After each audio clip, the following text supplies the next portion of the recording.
Friend देखी पारे वर्षा हो गाड़ी में बस एवं जस्ट टे कमला फिर भी हो वर्षा।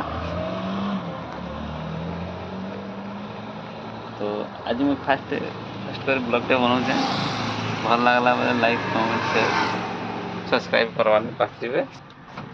बहुत छोट ब्लॉग है। देख पेट्रोल पंप रे अच्छा मुझे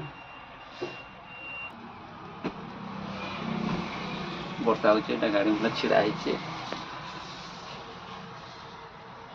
हमारे पेट्रोल पंप रे हेलमेट नहीं पेट्रोल नहीं दबार से हिसाब से हेलमेट धरिक आसन पेट्रोल पकईकर जाऊँ। Thank you bye.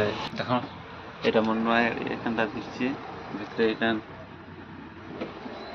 बंगाल